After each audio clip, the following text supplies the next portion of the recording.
Hola, benvingudes de nou. Per si encara no em coneixes, em dic Sofí i això és Learn to Learn, un canal educatiu on, bàsicament, parlo de números, que és el que faré avui també. Comencem!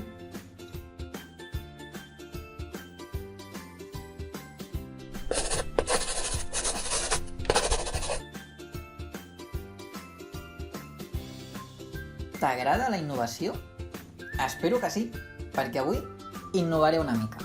Et faré una explicació del revés. I a mesura que avanci el vídeo aniràs entenent què vol dir això del revés. Treballarem amb el 24 i amb el 36 i estudiarem els seus múltiples, els quals trobarem multiplicant el 24 i el 36 per altres nombres. En aquest cas, jo em centraré en els 9 primers múltiples, és a dir, els resultats de multiplicar 24 i 36 per 2, per 3, per 4, per 5, per 6, per 7, per 8 i per 9. Que són aquests nombres d'aquí.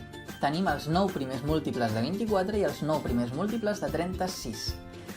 I si ens parem a analitzar-los amb deteniment, veurem que hi ha certes coincidències, és a dir, que hi ha múltiples que són comuns a la llista del 24 i a la llista del 36.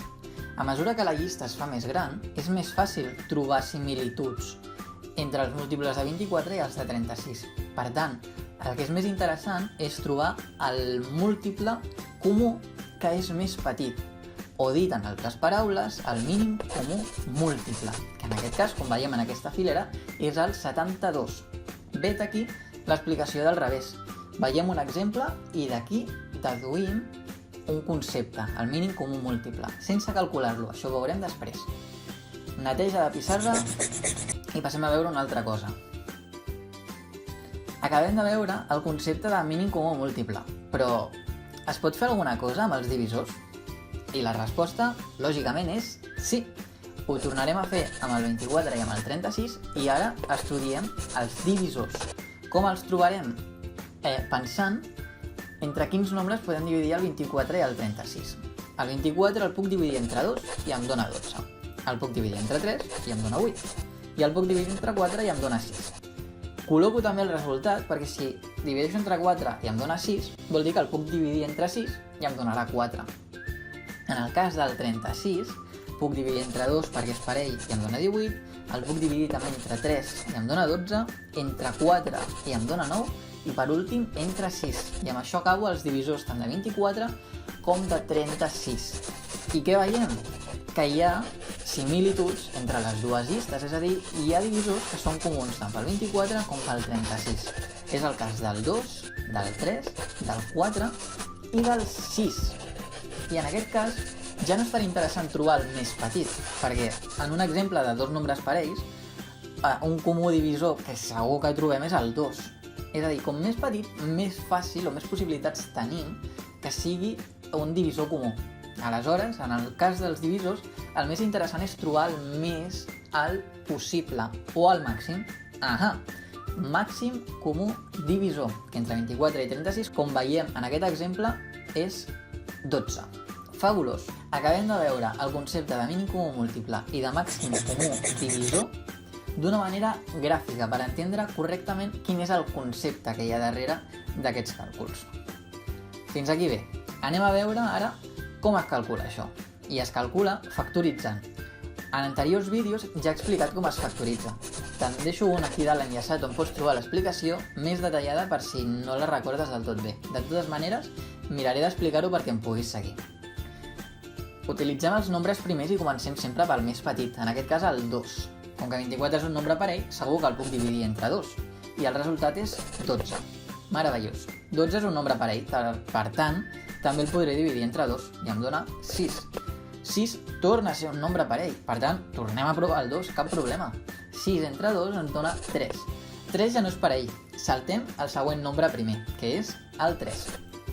3 entre 3 ens dona 1, i si tenim un 1 a la columna esquerra vol dir que ja hem acabat. El resultat de 24 factoritzat és 2 elevat a la 3, perquè tenim 3 dosos a la columna de la dreta, multiplicat per 3, perquè també hi ha un altre 3. Apliquem el mateix procediment amb el 36, com que és parell, dividim entre 2, 18, com que és parell, dividim entre 2, 9. 9 ja no és parell, saltem el següent nombre primer, que és el 3. 9 entre 3 sí que es pot fer i ens dona 3. I podem tornar a repetir el 3, perquè 3 entre 3 ens donarà 1. I com que a la columna de l'esquerra tenim un 1, vol dir que ja hem acabat. I el 36 factoritzat és 2 a la 2, perquè hi ha dos dosos a la columna de la dreta, per 3 a la 2, perquè hi ha dos tresos a la columna de la dreta. Vale. Aquesta és tota la informació que necessitem per calcular el mínim comú múltiple i el màxim comú divisor. Per calcular el mínim comú múltiple agafarem tant els factors que són comuns com els que no són comuns. És a dir, el 2 és comú a 24 i 36 i el 3 també és comú a 24 i 36. Si hi hagués algun altre factor que estigués només al 24 o estigués només al 36, també l'agafaríem, perquè en aquest cas els agafem tots, és a dir, el 2 i el 3. I els haurem d'elevar al màxim exponent. Avaluem el 2, que a 24 el tenim elevat a la 3, i a 36 el tenim elevat a la 2. Per tant, l'elevarem a la 3, al màxim. I el 3, a 24 no està elevat a res, o elevat a 1, que és el mateix, i a 36 està elevat a la 2. Per tant, ens quedem amb l'elevat a la 2, perquè agafem els màxims. Si tot això ho multipliquem, arribem a que el mínim comú múltiple és 72, com hem trobat fa dues pissarres. En el cas del màxim comú divisor, agafarem únicament els comuns, que en aquest cas són tots, perquè com a factors tenim el 2 i el 3, que estan tant a 24 com a 36. I els elevarem al mínim exponent. El 2 està elevat a la 3 i a la 2, per tant l'elevarem a la 2, que és el mínim, i el 3 està elevat a la 1 i a la 2, per tant l'elevarem a la 1 o a no posar res, perquè 3 a la 1 és 3.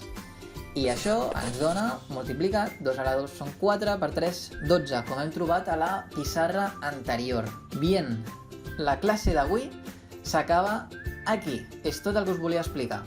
I ara, com sempre, última neteja de pissarra i un petit repte perquè treballis una mica els conceptes que has vist a la classe d'avui. Et proposo que em calculis el màxim comú divisor entre 42 i 21. Pots fer-ho de la manera inversa, és a dir, trobant tots els divisors i veient quin és el comú més alt, o aplicant el procediment analític, és a dir, calculant-ho, com has vist fa pocs segons. A part, avui m'agradaria anunciar-te que a part d'Instagram, que ja se'n podia trobar des de fa ja més d'un mes, també estic a TikTok. Així que si estàs donat d'alta a aquesta plataforma, t'animo a que em segueixis i a que vagis veient el que hi vaig publicant allà. Dit això, deixa un pols al l'aire al vídeo si t'ha agradat, subscriu-te al canal per no perdre't les noves incorporacions i ens veiem la setmana que ve. Moltes gràcies i fins la pròxima. Adeu!